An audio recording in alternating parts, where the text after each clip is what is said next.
Hello, Tom Lavecchia here with the latest edition of the NBA and the Button Man podcast. I'm Tom Lavecchia, co-host, and my partner, John Panisi, former made member of the Lucchese crime family. John Panisi, how you doing today?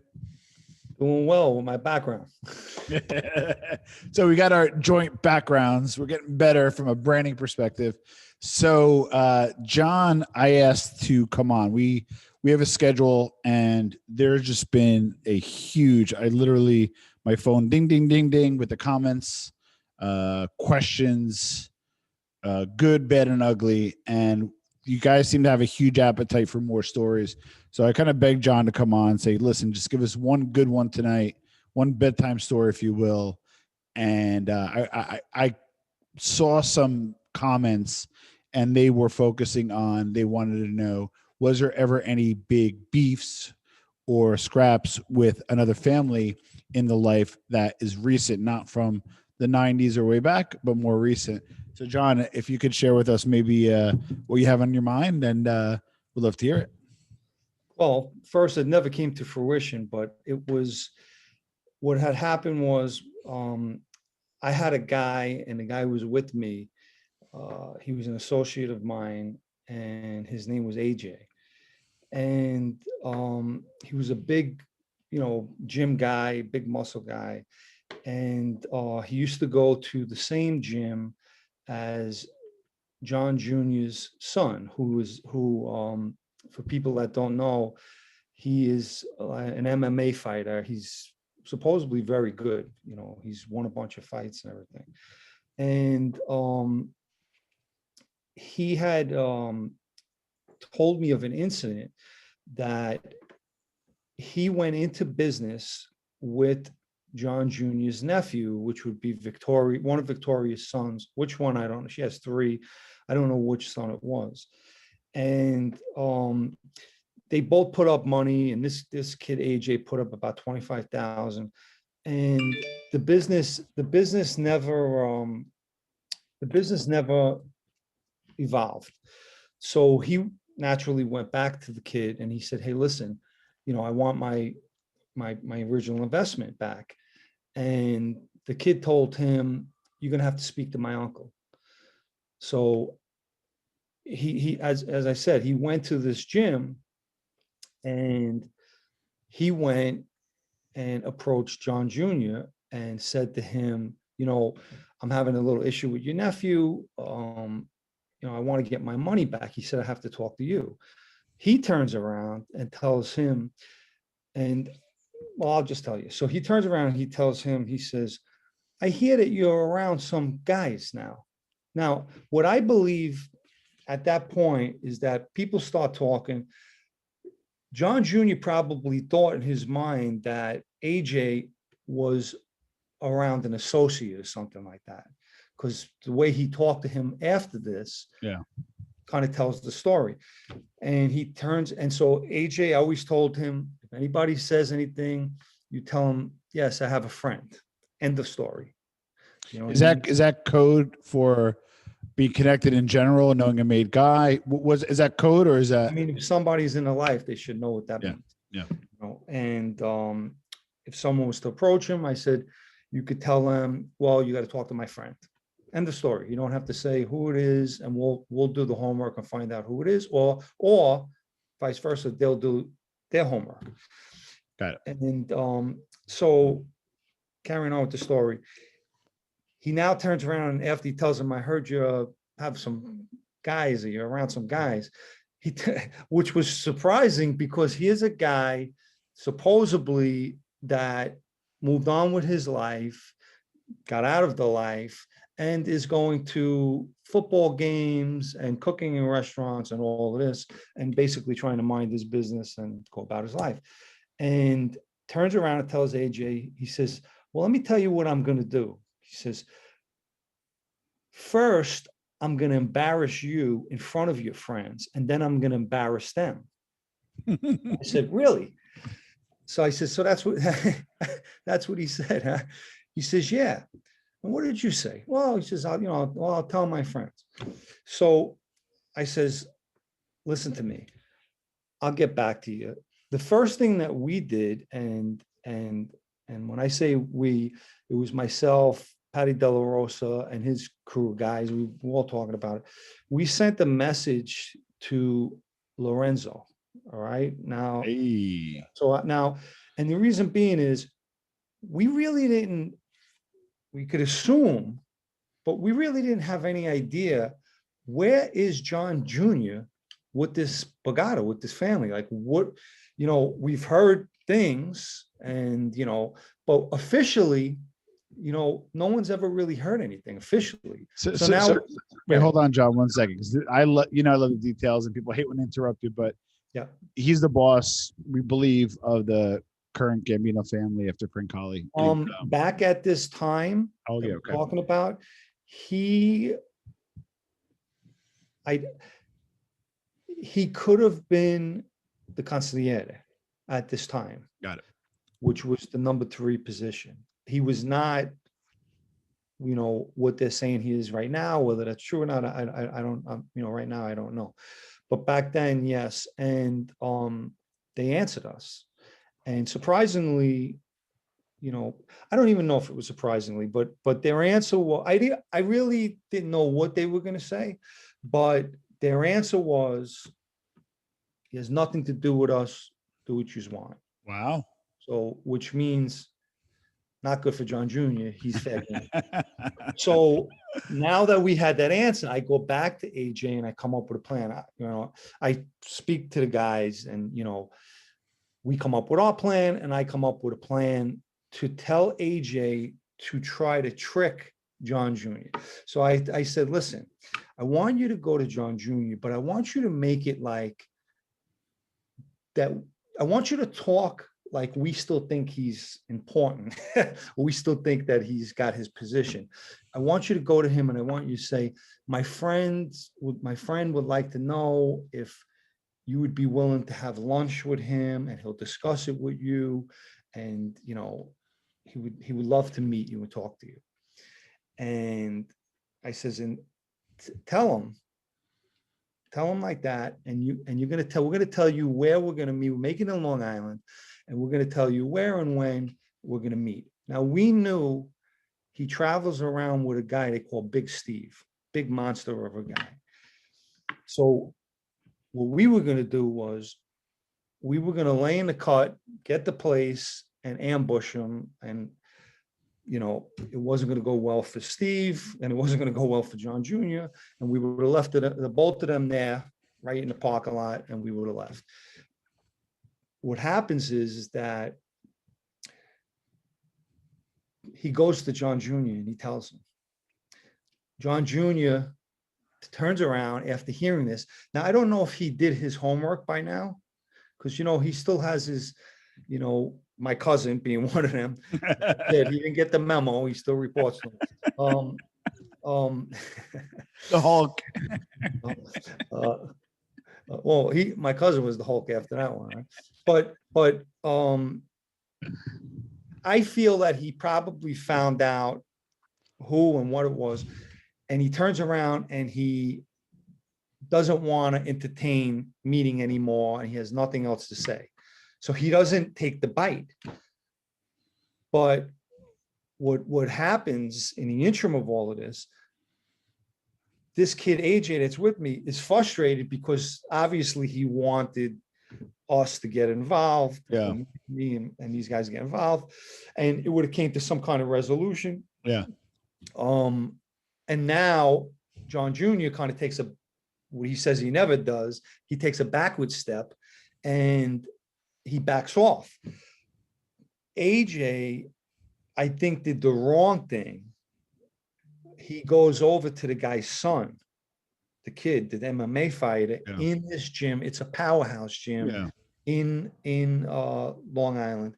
And he approaches the son and again tries to ask about the father. This is after he gives the message.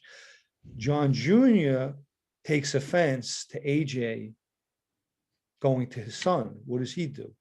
He lays on AJ and gets him in the gym, tells him, come outside, I want to talk to you, and pulls a little Derringer out on him, pulls a pistol on AJ. Now, let me just say this, Tom. you and I were discussing somebody who kind of helped raise me, and Yeah. what I mean by that is, especially in that life. And I'm not going to go into that because we'll save that. But that guy has taught me, if you pull it, use it. Wow. That's it. Don't go pulling guns on Yeah. people. Right? Yeah. Punk move. So I was a little surprised that he, one, is carrying the pistol. Two, I always known him as a person that wouldn't back down from a fight. I mean, AJ is a big guy too, but so is Junior. I'm just surprised that he approached him with the pistol and threatened him with the pistol. Wow. But now let's remember, let me back up. Why didn't he come to this meeting? In my mind, he must have got wind. So now it's a double disrespect, because that kid belonged with me, and now you Correct. put a gun out on him. It's like pulling a gun out on me, and I Wow. can't let you get away with that. So with that being said, what do? He hung out in a pizzeria in Northport, pizzeria restaurant. Matter of fact, they did an article on him, and he's cooking in there. And I get my friend from the restaurant, not that restaurant, another restaurant in Long Island, that he's from the other side and happens to know that owner. And I said, I want to go over there. So come with me. I take him and we go there, walk in the place, and it's busy, but obviously I don't see John Jr. Yeah. And the owner isn't there. So we asked one of the guys behind the counter, and my friend asks him for the owner. No, he's not here. I think the guy's name is Joe, but I'm not mistaken. I could be mistaken. And he's not here. And we go back, leave the place. We go back one more time. And it was strange because we go into place, and we're by the front, and we walk in. And then I said, you know what? Let's sit down and have like a cup of coffee and a piece of cake, because it doesn't look right. We'll stay a little while. We don't see this guy again. And the waitress comes over. My friend again asks for the owner. And she says, oh, well, who? Now it's, well, who should I tell him is asking for him? So he tells him. And she goes in the back and she says, oh, no, he just left. Right? No sign of John Jr. And we leave. And there's a back, like a back of the restaurant, and parking back there. And we go back there, and it looked like there were two guys in the car. Now, I don't know if he was there and he left with the guy and they went through the back. I don't want to say that, but it just seems strange that she asked who, she should have just said, the guy's not here. He's not here right now. But I was never able to get John Jr. And, I mean, that's the story, is that Interesting. it didn't come to fruition. He backed away, and then he stopped going to the restaurant. He stood away. This was a spot that he used to hang out in, this spot. Interesting. So just to show you, we did our due diligence. Not only did he stay there, if anybody's listening, he stood in a Chinese place. He used to stay out in Northport. He lived in Oyster Bay Cove, and we canvassed the area. We found out that he stood in this restaurant, a pizzeria restaurant, and he stood in a Chinese place. But we couldn't run into him. We went by the Chinese place, and he wasn't there. But prior to this, and had nothing to do with us at all, he winds up getting stabbed. It was in the news. He gets stabbed in the parking lot out there in the CVS. Was that you guys? No, it was not us. And he said he was breaking up a fight. And matter of fact, Joey DiBenedetto's daughter, which is Vic's son-in-law, and that's Vic's granddaughter, was a nurse and was in the hospital that he was in, working in the hospital, and said that, yeah, there was a lot of security, and he was in the hospital under a fake name. He wasn't in under his real name. But this was prior to this incident. But I just found it strange that he would act, you know, that he would conduct himself like that, and that he would still try to talk like he was in his position. But even in that position, you don't know, you don't talk that way. In other words, if somebody says something like that in that life, and he's very well versed in the life, obviously, right? He was schooled by his father. He's been around that life since he's a young boy, and he shouldn't be talking like that and tell somebody, first I'm going to embarrass you, then I'm going to embarrass you in front of your friends, then I'm going to embarrass your friends. Well, we gave you that opportunity. And he gave an interview one time, and he talks about backward steps. My man, you took a backward step. So I want to, there's a little bit to unpack here though, before we wrap up this quick bite. So I get it, how the administration, you guys follow protocol, you reach out to the administration of the other family. If Lorenzo said, hey, still with us, I'm assuming there was like a sit down, whatever that was. So that makes sense, right? But nevertheless, though, he has uncles cut, like, you know, like obviously, you know, that are still in the, like, what happens if he goes? Jeannie wasn't home at the time. Okay, so okay, Jeannie wasn't home. yeah, I don't know if Richie was home. And to be honest with you, we didn't care if they were. Don't forget, he disrespected friends. Got it. Well, we're approaching it as a disrespect to our Bagata. You know, that's not this is not a personal thing. This is that he's disrespecting our Bagata by doing that. Got it. And by talking that way. And he knows better. This is not somebody, this is not a civilian in the street that don't know what he's talking about. And I'm gonna embarrass you in front of your friends. This is somebody that's, I mean, look, the guy was an acting boss or his father. I mean, he definitely knows better than to say what he said. And I think that he caught himself, or he realized it was a mistake, or he did a little homework and found out just who it was. And, you know, he backed away. But then what did he do? He came back and was disrespectful the second time by pulling out a pistol on the guy. Interesting. So now, what I didn't tell you is this guy that I'm talking about that's with me is like this, you know. I said to him, let me ask you a question. What did you do? Because this guy always carried around in a buck knife all the time. And I said to him, what did you do when he pulled this gun out on you? Yeah. Oh, you know, I don't know what to do. So obviously he was scared when the guy pulled the gun on him. And listen, not that, you know, everyone's Superman and people pull guns out on you and you're going to start reacting. But, you know, he just kind of let him abuse him. Yeah, I got it. Threaten him.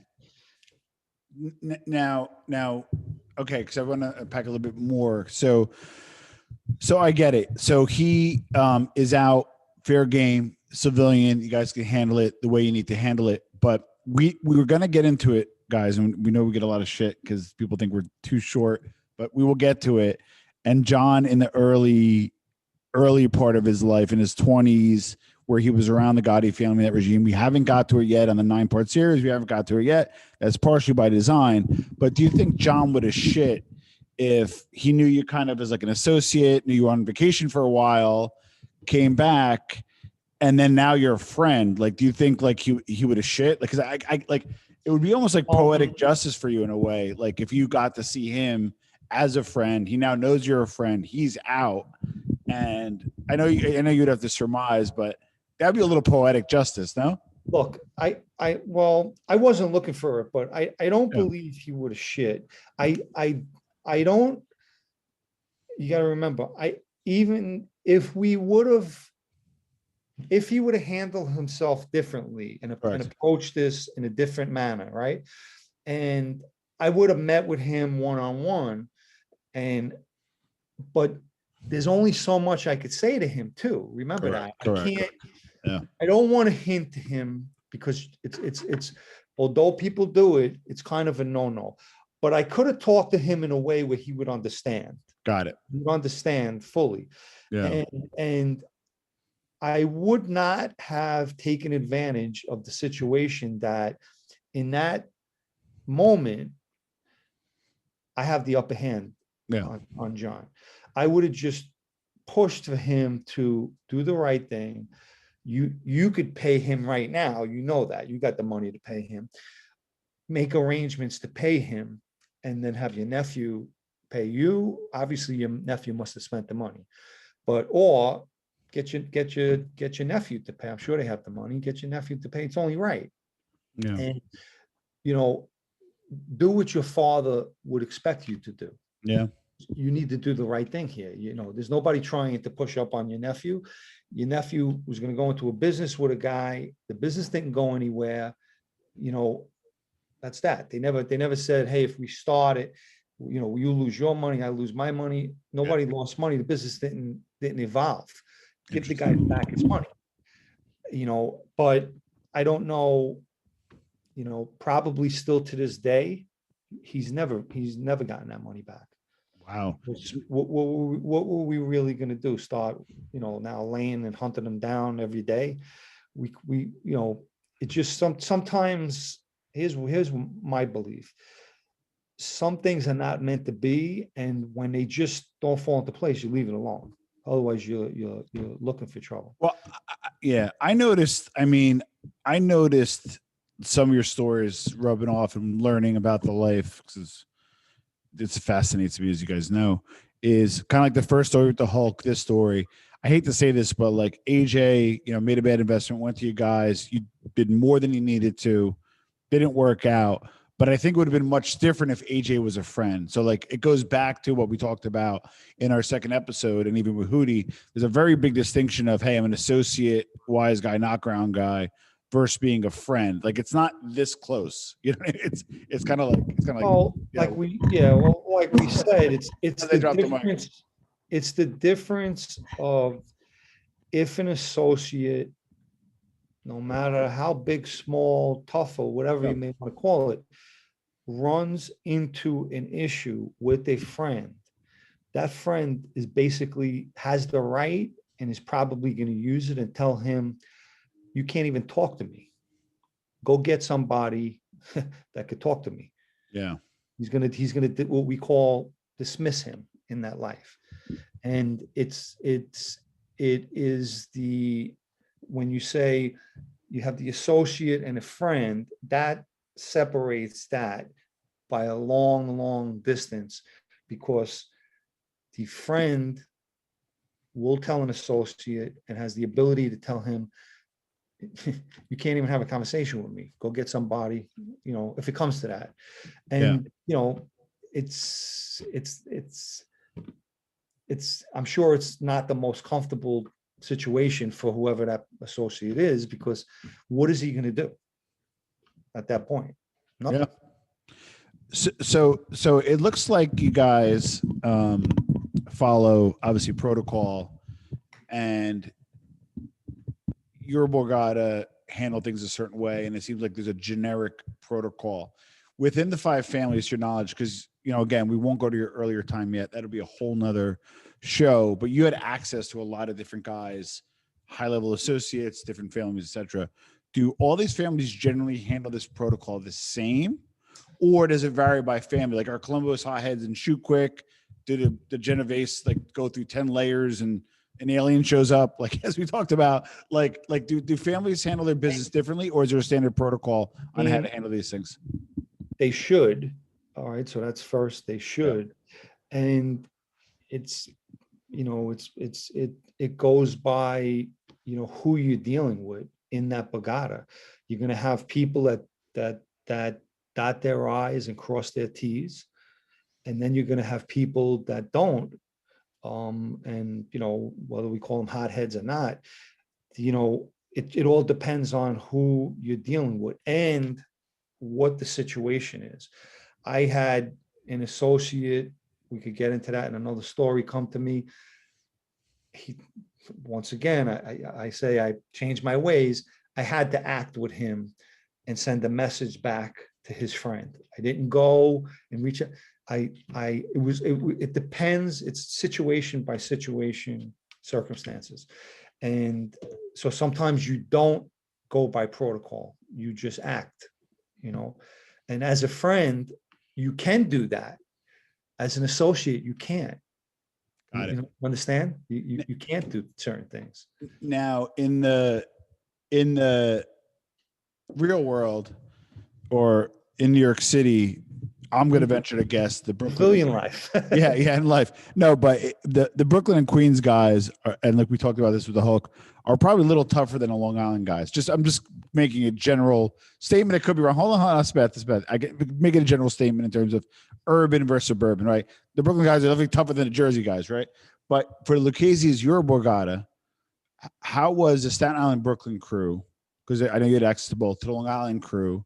Which would you say was tougher? Who were better earners? Give me the dynamic between the both All right. crews. So I'm gonna give it to you this way. Yeah. You have soldiers who've seen action in war in Vietnam, and then there were soldiers that they were in the National Guard. Yeah. And you know, there's no comparison. It's just, it's not tougher versus weaker, or you know, it's more of different neighborhoods seeing more action. Got it. Versus Long Island, a Long Island crew that maybe has not. Yeah. So I won't say that the Brooklyn and Queens guys in the Borgata were tougher than the Long Island guys, or that the Bronx crew was tougher than the Long Island guys. I think we've seen more in our lives than the Long Island group and Long Island guys, but make no mistake, there were tough guys in Long Island. You know, there was tough guys in Long Island, you know, and so it's just, don't forget, some of the Long Island guys were not Long Island guys. They were just in the Long Island crew. That doesn't mean they were from Long Island. Got it. Those guys that were just put with that crew. So no, I wouldn't ever make that statement that we were tougher. But the Brooklyn, first of all, we had no Queens crew. I don't know if you know that. We were going to develop one. Yeah, we didn't have a Queens crew. Wow. No, there was no Queens crew. We wanted to put one into place, but there was not. Interesting. Yeah. So for Queens, you know, you have me and Sideburns running around Queens and little Joey. You know, little Joey is a tough guy. So, but no, there was no Queens crew. And he used to always kid around and wanted to make a Queens crew. And he used to say, you know, you be the skipper and we'll be with you. And I used to say, no, you be the skipper. You know, he used to kid around, but you know, and he would have been good, Joey, in that position. Yeah. Now that guy. Yeah. Pretty level-headed. Now we're gonna, again, I would say we're gonna conclude, then we're on 20 minutes later. Shout out to Natalie, the editor. So got a little bit more work for you, Natalie. So I know the answer to this because we talk a lot, and I That's usually a smart question when you know exactly. So past and present, who was the big, and I know we're gonna do some stories on them later, and I think I know who this is. But who was the biggest badass that you even said John Sr. feared a little bit, or said was a serious guy? Give us like the most serious friggin' like shit your pants if this guy's coming after you because he's getting you in your history, in your experience. Johnny Santori. Yeah. And Johnny Santori was going to become a friend. He wound up passing away. There were 2 times that I cried myself to sleep in prison.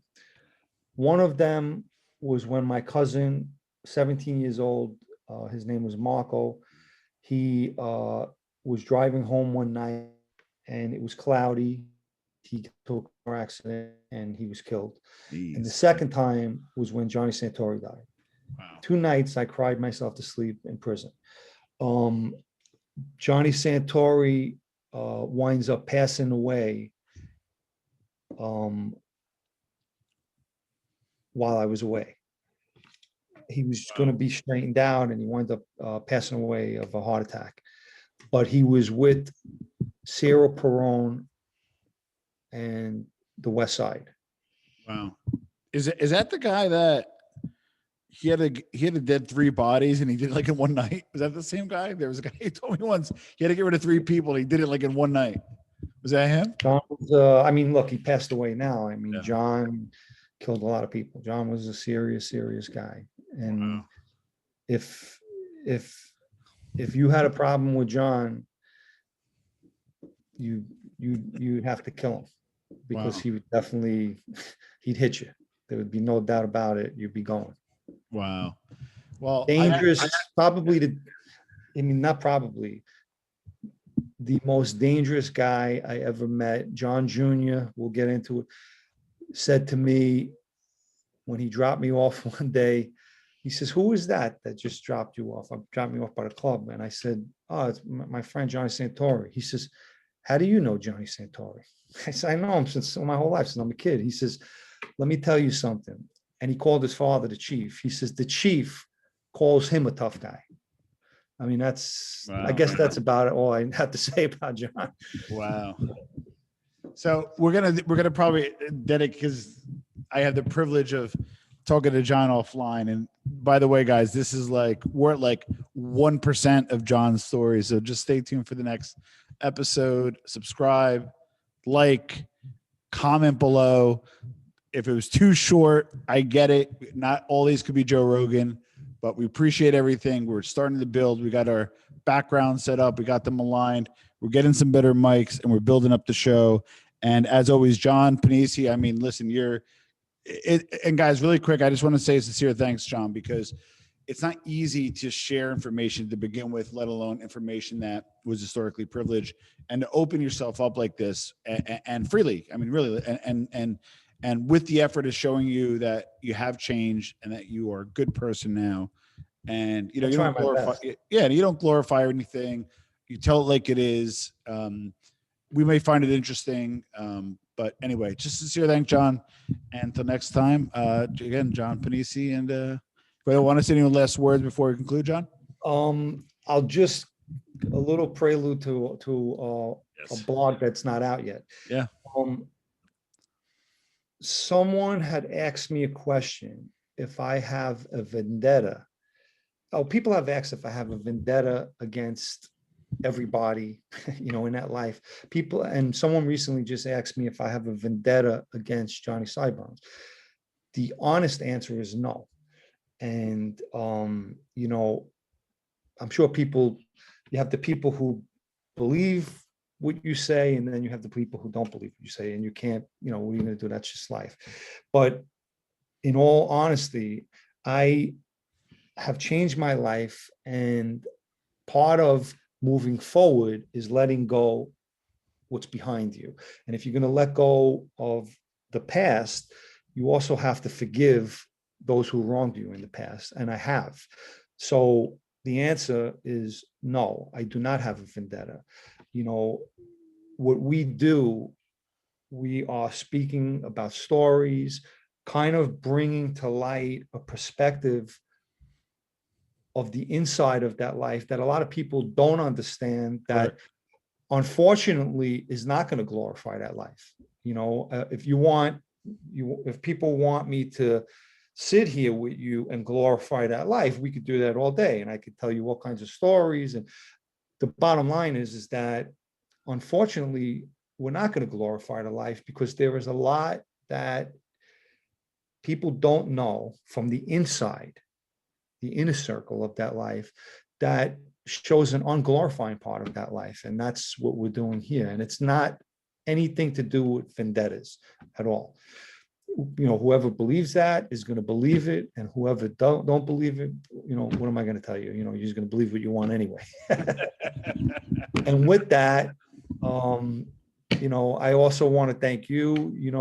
I know you take a lot of shit. I hope everybody takes it a little more easy with you. You do your best, and I think you're Yes. very good at what you do.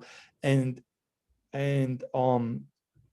kind of like the mob, Tom, we picked each other. And I had watched a bunch of people, Yeah. bunch of podcasts, and all good. You know, I like I tell you, and I've said it here before, I wish everyone the best of luck and much success. Everybody. You know, I'm not, people sometimes read into things that would throw in jabs, or as they put in today's times, shade on people. I wish everybody the best of luck. But back to you. There was something about you that I felt that you were very sincere and honest. And that's why I went with you. You know, I could have went Awesome. with a lot of other people, but 100%. you know, so I take my hat off to you, and you are very good at what you do, and keep doing what you do. Awesome. And to keep this going, and keep this going, like, subscribe, comment, share. The numbers are great. That's kind of why we did it a little earlier, because we're getting some really good responses, and I wanted to get another story out there because you guys will not leave us alone. So I think it's a good sign. Tom Levecchia, John Panisi, the NBA and the Button Matter podcast. Signing off.